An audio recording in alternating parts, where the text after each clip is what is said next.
The following is a Claibs online production. Lunch with Claibs and Joe on claibsonline.com. Hey, and welcome on in. It is Monday, July 27th, and you are watching Lunch with Claibs and Joe here on claibsonline.com, on our Twitter and our Facebook page. I am Joe Roderick, and I am joined alongside by Mike Claiborne. What's going on, Claibs? How are you? I am good. We've got 3 games under our belt in this very interesting season. So we got through the first weekend, so I'm good. Yeah, absolutely. We will get into that. A lot to actually get into as we get started here. Do want to mention that Lunch with Claibs and Joe, powered by Ameren, Illinois, also driven by Munganess St. Louis Acura. More on them in just a second. But last week, Claibs, we added a new teammate, actually a few new teammates to the mix, and one of those being the home loan expert Ryan Kelly, now on board with everything that we're doing here with Claibs Online. So excited to have Ryan on board. The home loan expert has been synonymous with great deals here in St. Louis, basically around the country, because Ryan is in a lot of other cities as well. So to have him involved with what we're doing, I'm excited for, but I'm equally excited to have Alex Ferrario be part of what we do. And we're going to hear from him. I know you had a chance to visit with him recently, but we're going to have him on a roundtable coming up later in the week as we get set for St. Louis Blues hockey preseason game on Wednesday. We'll have a show on Thursday to look into the season itself and see how this whole thing's going to unfold.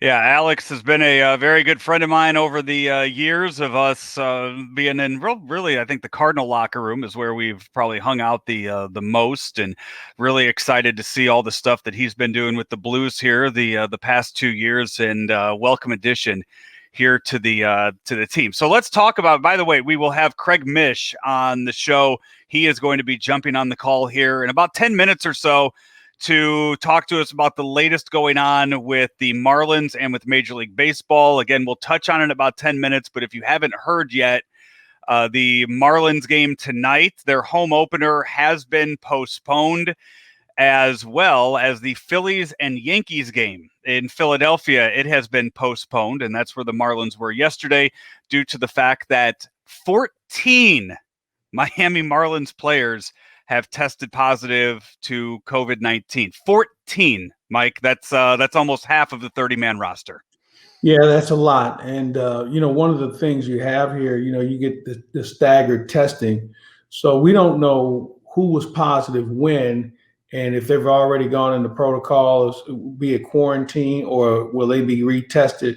I think you have to be tested 2 days in a row before you're cleared. So there are a lot of things that are still unfolding as this story continues to unfold on what's next for the Miami Marlins, let alone Major League Baseball. And that's one of the reasons why we'll talk with Craig. Craig is connected as anyone with that Miami organization. So we'll talk with him and find out what's going on and what the next step will be. So while we wait for Craig to join us here in about 10 minutes, we have plenty to talk about as far as the Cardinals are concerned. They start the season 2-1 as the Pittsburgh Pirates win the game from them yesterday, 5-1, your score there. As we look at the first 3 games of the season, I think it's kind of what we expected from this team. An offense that you hope can produce runs, and a pitching staff that when they're on, it's going to be hard to score runs off of them, and a defense that you shouldn't have to worry about all year. Yeah, it fit the script exactly. The offense was good the first 2 nights. Then it showed up, it didn't show up very much yesterday.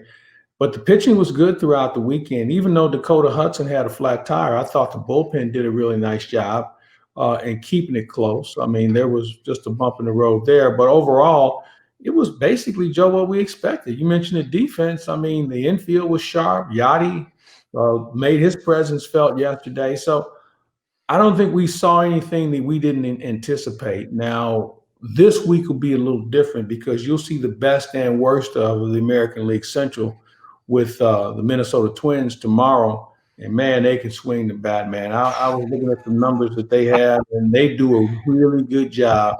And then they'll see Milwaukee, a team that I just don't know what they're going to look like. And then you have Detroit. The Tigers will play them in Detroit and then come back and play them here. So it's going to be a very important week for the Cardinals as far as the opposition that they're going to face. I want to get to the Twins, but as far as the Cardinals go, we mentioned the bullpen and the construction of that bullpen right now.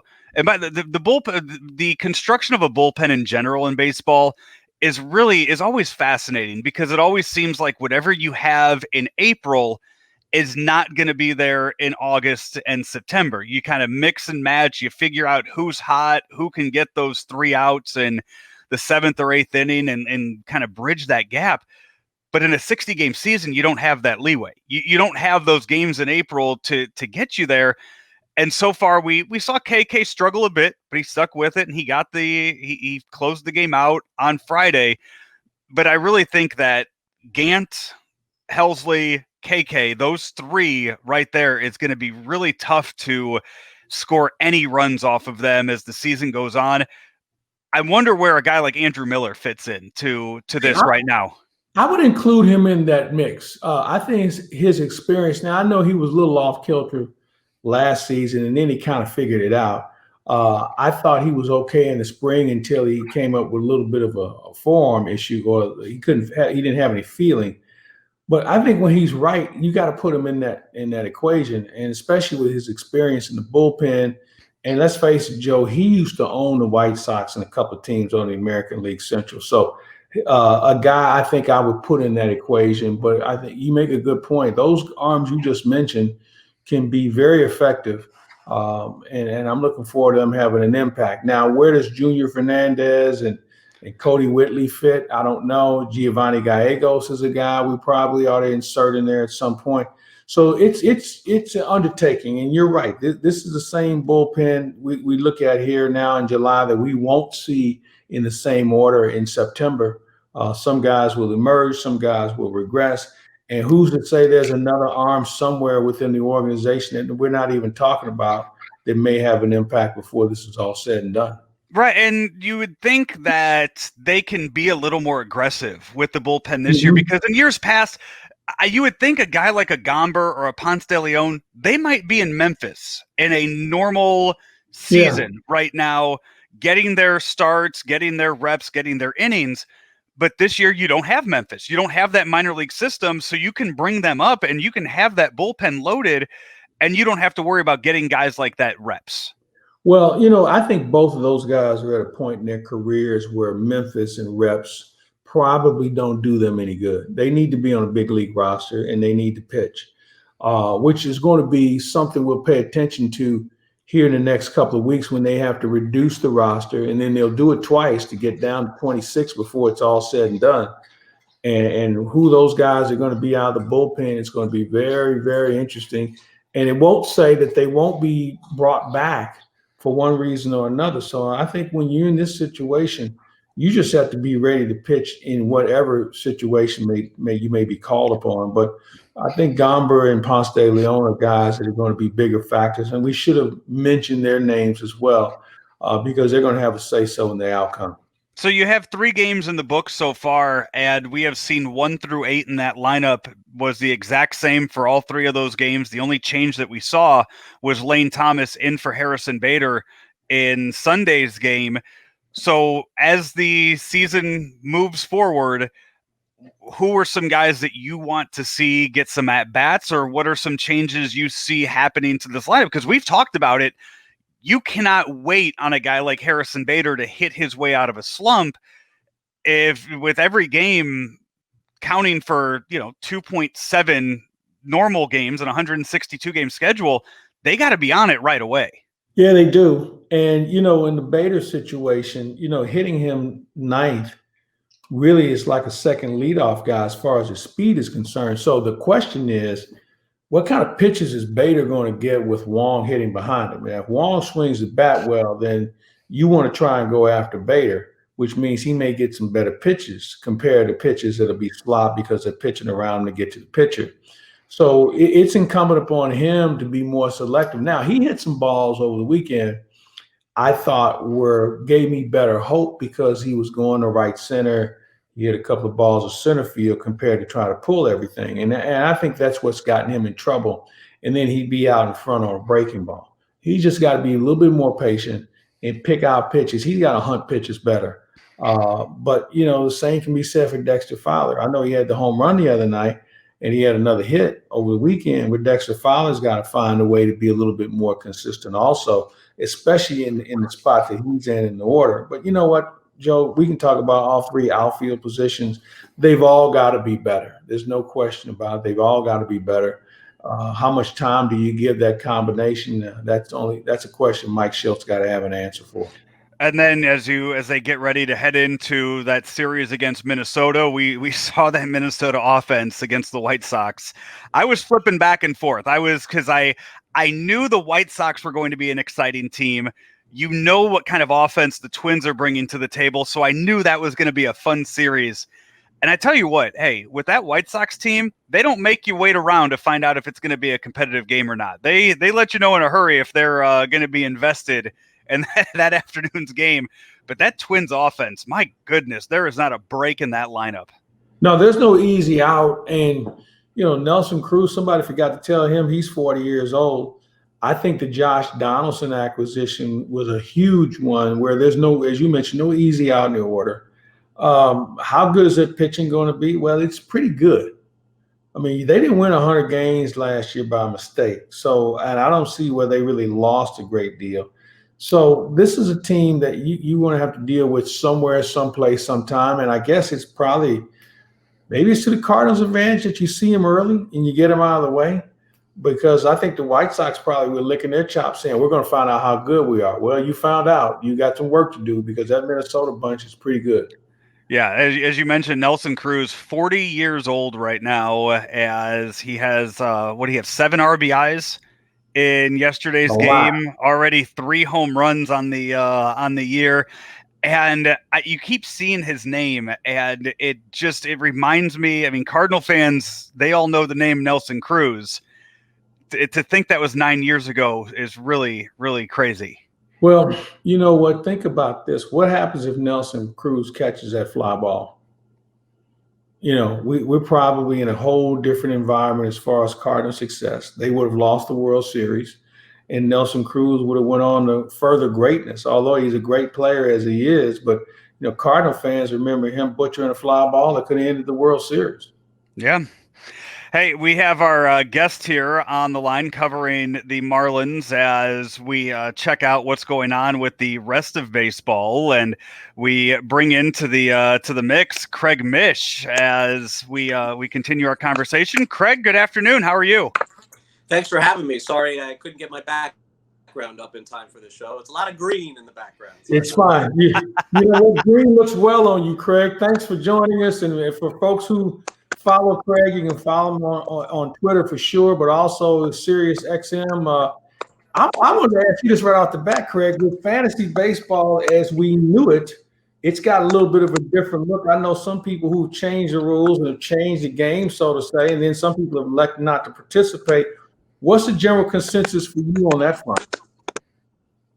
Yeah, I mean, it's almost impossible. I think that it's on the fantasy end, it's about playing, for free and just having fun this year. I don't think that you can rely on anything. I've had more people this year actually reach out to me and say, hey, like when you tweet stuff or when you send stuff out about the Marlins, like don't hold back. Like don't feel like you're wasting our time this year because we need you. Like we need to get you. So. I'm one of those people that doesn't live on social media, and I don't tweet just to tweet, Claibs, you know that. So, but this year I feel like there's like more of an obligation to keep people informed as to what's going on. So I'm in a couple this year, but I got to tell you, it's impossible. That's just all. All right, let me go back to yesterday when this story started to surface about Miami and some of its players being positive. When did you get wind of it? And give me your impressions on what you learned yesterday to where we at today. Yeah, there's a lot here. And I think that what I've learned from this experience is that no matter how well a club treats the protocols and the CDC regulations, I think that some of this is going to be inevitable in Major League Baseball. I don't think that Major League Baseball could have predicted this many players with this happening, because I think they probably felt like their testing was efficient enough to prevent something like this, Claibs, but it is clearly not. because they are now in a position here where Miami, if they're going to continue this season, is going to be forced to essentially have, somewhat of, I would think, a minor league roster at this point, based on a lot of the players that they're going to be asked to be able to use. So that's the hope, is that Miami can continue and continue to play out their season. If they do, I believe it will continue in Baltimore in 2 days from now. The games in Miami, I think, are done, at least for the time being. And then you have to ask yourself this question again, after they play in Baltimore and after they get retested in Baltimore, are they flying back on that plane again to Miami? And so we're, I think, a long way away from really fully understanding where we're at. I was going to say, what is the contact tracing protocol right now? Because there are reports going all the way back to the games against the Braves, the exhibition games, with members of the Braves having it now. Where is baseball, or is it the Marlins that are in charge of this now? Yeah, well, I mean, the Marlins are not in charge. I mean, it should be MLB that's in charge of it. If you leave it up to the Marlins, they're going to say, let's play. I mean, no Major League Baseball team is going to say, we don't want to play. You'll have players specifically that say, oh, yeah, I'm opting out, or I don't want to play. But we heard from Don Mattingly after the game. He said there was never a thought that he wouldn't play, that they wouldn't play. They asked their team leader and representative, Miguel Rojas, and apparently Rojas pulled the team. They said they wanted to play as well. So that's sort of where they go from there. And whether or not they're able to continue or complete this, that's a question that I can't really answer right now. But very clearly, something happened from the point that they went from Atlanta to Philadelphia, because in that time period, they had a dozen players and coaches contracting the virus. Now, I'm not a science expert, so I don't know. Did that happen on the plane? Did that happen in a clubhouse? Did that happen on the field? I don't know. But here's what I know. The Marlins at Summer Camp 2.0 went 3 weeks of testing every other day without a single positive. And so I think that speaks to more of what Major League Baseball needs to do. And my suggestion has been from the very beginning, you cannot travel teams until it's the day of the game. You have to give these tests as long as possible before you go on that plane. And I know show and go is no fun. We've all been through that before in regular season and spring training with these emergencies, but this is an emergency. And I do believe that every team should be traveling on the road in the morning. Wait till you get as many results as you possibly can. Delay that thing as much as you possibly can. Then get on the plane and take your ride to the next destination. You make a good point. We visited with Craig Mish. We did it as kids. And sometimes we're playing a kids game, so we may have to go back to some of those issues that are taking place. So for you, what do you think is the next step? Because will Miami now be a team without a home? Will they be bunking in Buffalo with the Toronto Blue Jays as far as the home field until they get this figured out? Yeah, Claibs, I can't stress it enough. They had no positive tests whatsoever at Marlins Park. I know that South Florida is a hotbed, and I went to Marlins Park the first day of their summer camp workouts, and you have to walk in between cars of people that are in their cars getting tested for COVID. Marlins Park is a testing site right outside. Mm-hmm. I get all that. But all of that being said, it is a safe environment in that building. And I don't think it's about that. It is about the travel and what can happen on a plane or on a bus. That takes you out of the element that you're in with all of the protections that you have. I just don't think that there is any avoiding this. And I think that if the season does continue, and it does seem like right now we're trending toward that. I mean, we absolutely are going to have to wait to see what Philadelphia tests tomorrow, because that would change everything. If that team goes down too, I don't know what to say. But for the time being, my guess is they go over to Roger Dean Stadium and they say, guys, you're our team. And half of those kids make their way down to Miami and play against, the Orioles, or go on a plane and play against the Orioles in Baltimore. I have no idea. You tweeted a while ago or a few hours ago about the texts that you've received that say the season might be in jeopardy. So has that fear kind of gone away a little bit, or as conversations go on, what are you hearing now? A little bit different and a little bit more on the optimistic side, but I think that we have to wait until tomorrow to see what happens with Philadelphia. I think Major League Baseball can withstand an outbreak with one team and unfortunately say to that team, aw shucks, we're sorry, which I feel like that's kind of happening right now with the Marlins. Can they do that with 2 teams? Can they do that with 3 teams? The Marlins playing in Philadelphia yesterday directly had a result on the New York Yankees, who never expected to be under any circumstances like this. They thought they were going to Philadelphia today, going in a clubhouse and playing a game. But because that game was played yesterday, that affects the game today. Who knows what will be affected tomorrow?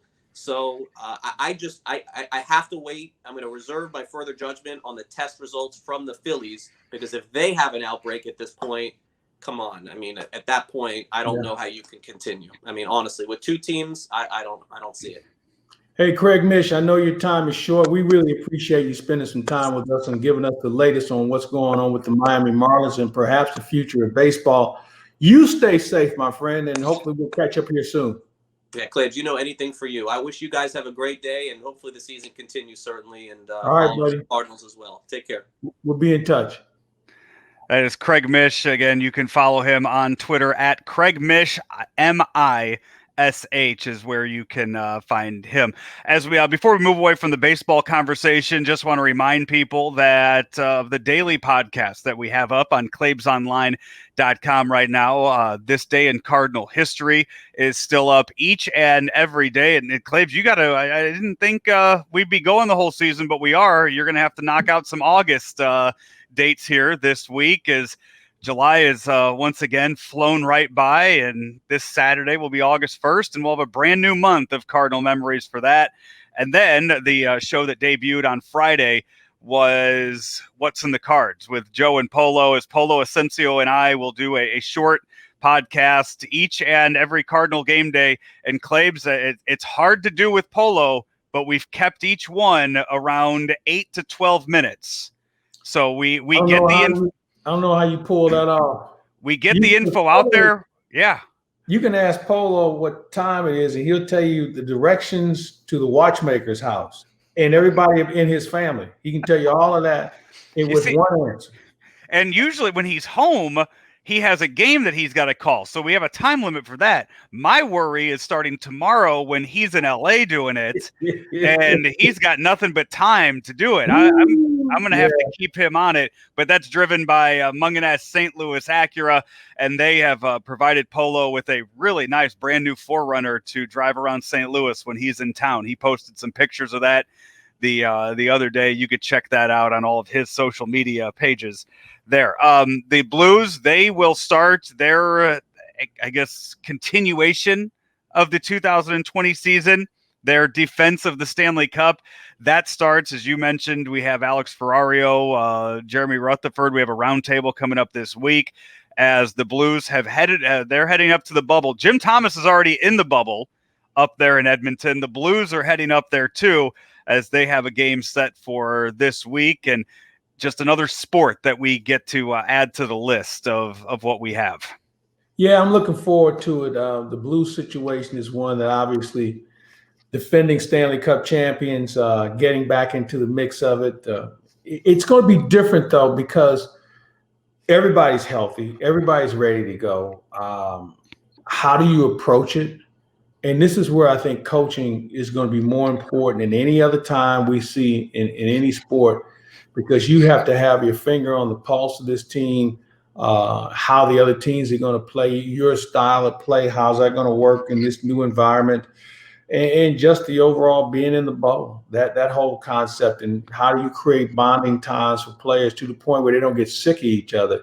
So a lot of things go into this. I'm really anxious to see how this thing is going to unfold. We'll get a taste of it on Wednesday against Chicago, and then Colorado, which everybody else seems to think is going to win the Stanley Cup. Somebody forgot to check with the current cup holders.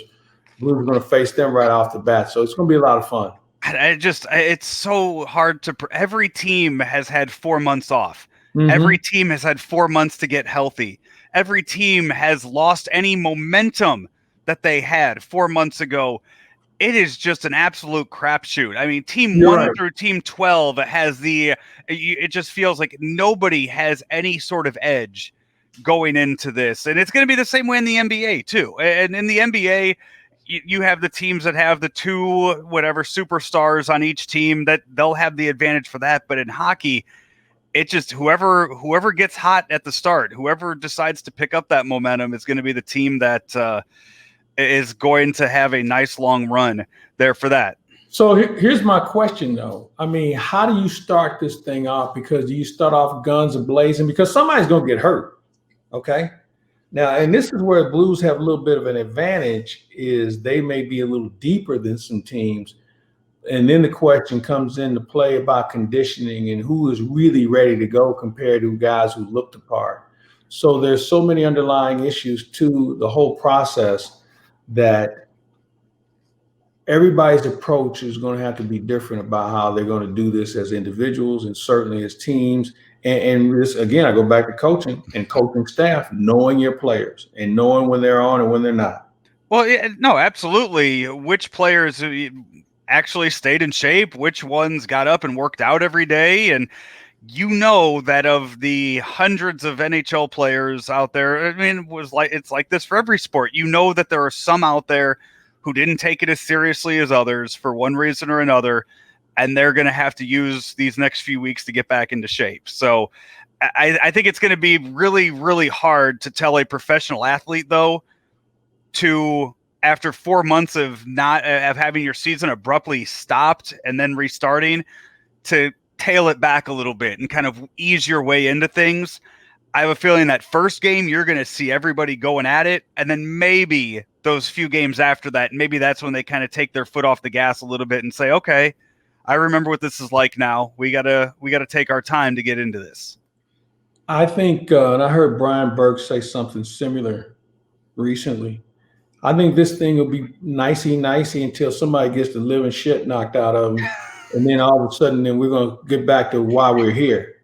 And when that happens, then we'll start to see the hockey I think we all anticipated on seeing, because everybody thinks they got a chance. Mm-hmm. So it was the first guy who gets blasted, then you're going to look at your teammates and say, all right, boys, here we go.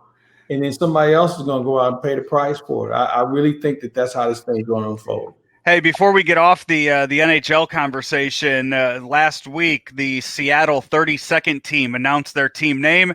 They will be known as the Kraken. I like it. Your thoughts? You know what? I was not familiar with it. It sounds good to me. I don't think any animal rights group will be offended. I don't think any sort of culture will be offended. I don't think anybody should have a real issue with this particular name that they obviously thought out. And obviously it's something that's more regional as far as its association with fans. And that's fine. You want something that's going to represent your community, and they like Kraken, and I love it.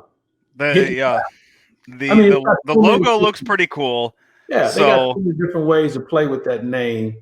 So it'll be fine. You know, Joe, it's interesting.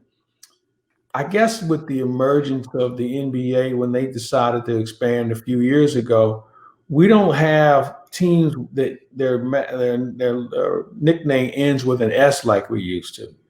And I guess you'd have to go back to the Orlando Magic, and you look at the Minnesota Wild. We got the Kraken, and there's some other teams that don't have a name that ends in an S. I appreciate the creativity and them thinking beyond. So, and now we have the Washington football team. I was going to say the one team, the Seattle NHL team, they gain a nickname, while the Washington team, they lose their nickname. They drop it entirely. And honestly, I know all of the copyright issues that they have about getting a new team name. Why not just stick with it? That's unique. Being the Washington football team is unique. There's not another team in all of the four major sports that doesn't have a nickname. So just go with it. You know, you can do a nice little logo of WFT on your helmet, or put the number on the helmet, something along that line, but something sharp, a nice little crest, WFT. You know, you got to make sure you don't go WTF, because then some people would wonder about that. But I think that there's a lot of ways you can build on that, and you don't have to get overboard as far as making sure it's a nice, firm representative of your organization. People have been saying WTF about Daniel Snyder teams for decades, so it wouldn't be the first time. By the way, the MLS team in St. Louis, they're getting set to announce their team name in mid-August. They did tweet out today a few names, a few fan submissions that didn't make the cut. And it's a little upsetting because somebody sent in a really nice logo and team name for the St. Louis Laser Snakes that I think really would have caught on in this area. Too long. It's Too long of a name. If you see the logo, if you look up the logo, that merchandise would have been off the shelves at every store in the city if they would have come out being the Laser Snakes. By the way, the NFL has come out with with their policy. NFL players who attend high-risk events and end up contracting the coronavirus will face team discipline and lose pay. So the memo states, high-risk event other than I have the list here. For a high-risk event, according to the memo, an indoor nightclub with more than 15 people, an indoor bar with more than 15 people, unless they're there to pick up food, which we're going to get into a story about that here in a second, an indoor house party with more than 15 people, a music concert or entertainment event with more than 15 people, or a professional sporting event other than an NFL game with more than 15 people. And then they throw this in there at the end, an indoor religious service attended by more than 25% of the venue's capacity. So let's get this straight. No strip clubs. If you can get 12 people in a strip club, you can go to a strip club. No concerts. No house parties. No rent parties. Do they still have rent parties? They still do that? I don't know what a rent party is. So you never heard that one? That's no. when you have a party at the end of the month and you would charge people to get in so you could help pay your rent. Oh, that's just it. You're talking like a college kegger or something. Yeah, $5 a cup. Oh, okay. Yeah. Okay. You can't worship in a large church, something small. Maybe I'm glad they didn't exclude Bible study, because you have Bible study that takes place with a lot of teams and players on a specific night. They try to cover all the bases where they can get themselves in social trouble. Yeah. I don't know if that's going to fly or not. This is all throwing it on the wall and hoping it sticks right now. I mean, they had to do something to cover themselves. But what about the gathering of, 50 people on Sunday afternoon that stand less than 6 feet next to each other? And in some cases, 22 of them get on the same field and they run into each other. So there's no social distancing there. I mean, I've always thought the NFL was kind of a joke in its leadership and how they do things. And this is another example. But again, they're just trying to cover themselves the best way they know how. I mean, it's going to be hard, I think, to pull off football anyway. And this is a sport that they're going to have to accept the positives that are going to come with this as far as testing is concerned. And it may open up the fact that they would have to expand the rosters. But then again, the owners don't want to spend any more money on players. The Players Association would love it if they expanded it by 8 or 10. But the owners aren't going for that. They feel like they're spending too much money on it anyway. And my question is why? Because you're not guaranteeing any of these contracts for the most part. So what's going to hurt you? They've already announced that they're not going to have any kind of preseason games, and they are giving teams the option for those roster cuts to where they can either cut down to a certain number or they can have split squads for practices. So they're giving options for how the roster is going to be constructed, but as of right now, they're hoping that they can make it all the way to that what is supposed to be week 1 without any incidents and get the season underway. I don't see it happening. I really don't. It is crazy that soccer, multiple European soccer leagues have been able to play the last 2 months now with no fans in the stadiums. No issues as far as an outbreak or anything that has caused them to shut down the season. MLS down in their Orlando bubble seems to have figured it out, and they have it done. Korean baseball doesn't seem to have any issues either. Here's the problem with this. The soccer, the European soccer, they got out in front on this thing well before the United States. The soccer in this country is in a bubble. The Korean Baseball League got out in front early, smaller venue, and they've been able to do a good job. We're the only people in the world that have screwed this thing up. Yep. I mean, the greed and stupidity and the lack of leadership are all the reasons on why we are back to square one. So while all those things you just mentioned have shown success, remember, none of them happen in the zip code of the United States of America. Yeah, no, that's where I was going with that. That all these other sports and these other countries seem to have figured it out, but here in America we can't. Which kind of leads us into the last story, and it's a funny one because the Clippers, Lou Williams, down in their bubble, in the NBA bubble, he has been placed in a 10-day quarantine right now after he was investigated by the league for what he did while on an excused absence. The league announced that 3 days after he was photographed by rapper Jack Harlow in an Atlanta strip club, the rapper quickly deleted the photo and said it was an old pic of him and Lou just reminiscing. Except Lou Williams was wearing a mask. But here's the thing. Lou could have just sat in the car and had some curbside delivery, if you know what I mean. He didn't have to go in. I mean, they would have brought the party to him. He could have just sat in the car. They could have brought out his order, and life would have been cool.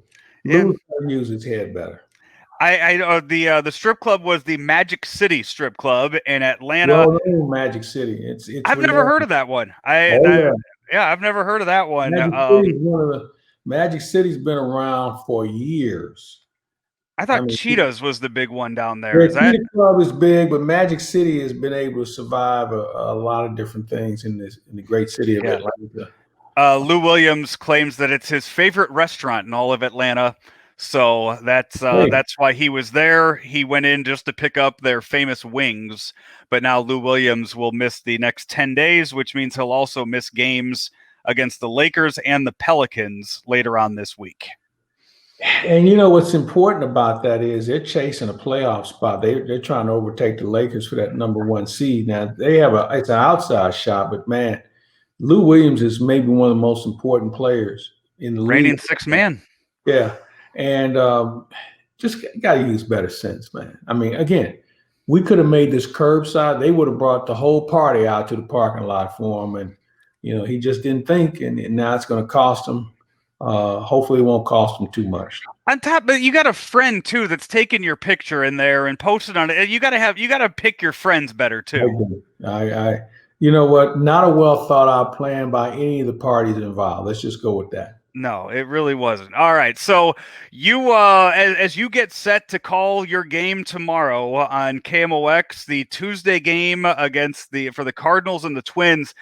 I want to know what the experience was like in the empty stadium Friday, Saturday, and Sunday, and what you've been told to expect coming up on Tuesday. Well, it was different. Fortunately, we'd had a couple of games, a couple of inter-squad games where we were there earlier. But to look around, I'll tell you one of the photos or one of the shots I vividly remember. Down the third base line in the second deck on the same level as the broadcast level, there's one guy sitting in the stands. It's John Mozeliak, just sitting there taking the game in. And, John was already a guy that was very health conscious well before this broke out. So isolation is something that he's comfortable with. That shot in my mind, and also Fred Bird was out in Big Mac land trying to cheer as if there were some actual fans out there. Other than that, you could hear guys calling guys off on fly balls, or if a guy that made a good play, you hear the dugout a little bit. But it was different. I think for some players, the lack of fans was a plus. And then there are other guys who kind of feed off of it. You looked around baseball, there's some players that were having some fun with it, but it was different. We'll see what happens the next go around. I understand they're going to have cutouts behind home plate. Now, for us tomorrow, we have two 85-inch monitors. Joe, I don't know if you've ever seen an 85-inch flat screen before, but we have two of them. And I'm hoping that when this is over with, they'll let me try and put one. Well, I can't put it in the trunk of my car because it's too big, but we're going to sit and watch those. And so one will have the game itself, and then the other monitor will have the bullpens. It will also have a high home camera where we can see the entire field. So if there's guys running the bases, if a guy's trying to score from second, we'll see if the third base coach is going to hold them up or not. And then we'll have also a scoreboard as far as the other things that we need to know. We'll be in touch with somebody in Minnesota that'll kind of give us an idea of some other things that may not be caught on screen. So we're going to roll the dice and see what happens. Our booth is a pretty big one, so we won't be on top of each other. And, John and Ricky and myself, Jim Jackson and Michael Langston, as Mike Shannon said yesterday, our attendance is 5. All 5 guys who are in the booth, and that won't change coming up next week when the Cardinals are on the road. And then do you have any idea what the TV side, what they're doing for that? I think they're going to be at Channel 9 and Okay. work out a studio there. And I'm not sure if the analyst will be there. He may be at home. So I think their situation, I haven't been able to talk to Jim Hayes a great deal about it, but I know they were still toying with some things on location for people. So you know what, we'll go through this for the first week, and I'm sure everybody will talk about what they thought worked, what didn't work, what we might want to do more or less of, and just try and give the listeners and the viewers the best description and accounts we can. Any pictures, any videos, or of any kind of anything that you can take tomorrow or this whole week of your experience, we will be sure to put it up on online at Claibs Online on your Twitter or the Claibs Online Facebook page to give the audience an idea of what it's going to be like for the 30 road games this year that you guys cover on KMOX. It's going to be interesting for sure. That is going to wrap it up for us here on Lunch with Claibs and Joe. We're powered by Ameren, Illinois, driven by Munganess St. Louis Acura. We have content available all week long, every day, really. We have 1 or 2 things that we're putting up on the website on claibsonline.com. Also, we have all the roundtables from last week if you want to go back and get an idea of the preview for the baseball season, even though we're 3 days into it. Also, my interviews this past weekend on Weekend Joe. I had a really good chat with Jason Isringhausen. We talked about his hitting career, his career at the plate. How long did that take? You know what? He went into detail because those pitchers, if they get a hit off anybody, they'll tell you what the temperature was when they swung the bat. So Izzy had it down to the count. I mean, it was like listening to Mike Martz talk about a play he called back in 99. So that's how vivid Izzy was with the details of his career at the plate. So it was good stuff there from Izzy. So that's going to wrap it up for us here today. For Mike Claiborne, I am Joe Roderick. We will see you back here next Monday, but we'll talk to you all week long on claibsonline.com.